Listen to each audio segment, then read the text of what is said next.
Сирија и председателот Башар ал-Асад се клучни во стратегијата за Блискиот Исток на рускиот председател Владимир Путин. Ова го вели аналитичарот во Карнеджи центарот во Москва Алексеј Малашенко. Според Малашенко, Башар ал-Асад е стар сојузник на Москва и поради тоа таа не сака да го загуби.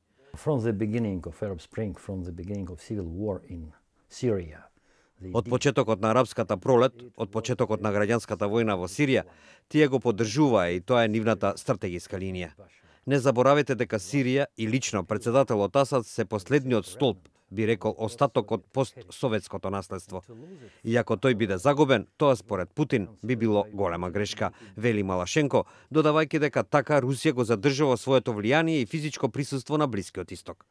Тоа е многу важно бидејќи е предуслов да се покаже дека Русија е способна да има национални интереси не само во просторот на поранешниот Советски сојуз, туку и на други места, оценува тој.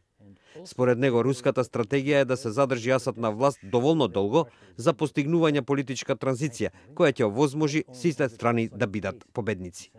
Мислам дека воздушните напади ја имаат токму таа цел, да засилат позицијата на председателот Асад половина или една година, пошто би дошло до создавање коалиција.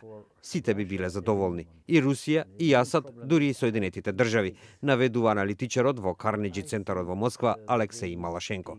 Русија во саботата соопшти дека ќе ги интензивира воздушните напади во Сирија, каде што сојузниците, предводени од Соединетите држави, веќе една година вршат напади врз милитантите на Исламската држава. Најновите руски напади, според сирискиот аналитичар Тарик Ал-Абед, веќе имале известни резултати, бидејќи милитантите веќе почнале да ги напуштаат нивните позиции. Без сомневање, владините сили имаат најголема полза од руските напади. Има извештај дека тие се подготвувале на голема офанзива во Хомс и Хама, и по се изгледа дека повторно ќе ги стават под своја контрола, вели Тарик Ал-Абед, наведувајќи дека тоа ќе му донесе поголема политичка моќ на председателот Башар ал-Асад. Само страната која има најголема територија може да води во евентуалните политички преговори. Ако сириската влада успее во тоа со помош на Русија, тогаш таа ќе има поинаква позиција на преговарачката маса, вели тој. Руските воздушни напади, според аналитичарите, би можело да предизвикаат и поделби меѓу сириците, што би го отежнало процесот на обнова на земјата. Тероризмот не може да се искорени без политички процес. Тероризмот не е воено прашање, туку идеологија. Зато е потребен процес на обнова на националниот идентитет и повторно обединување, вели аналитичарот Анас Џуда.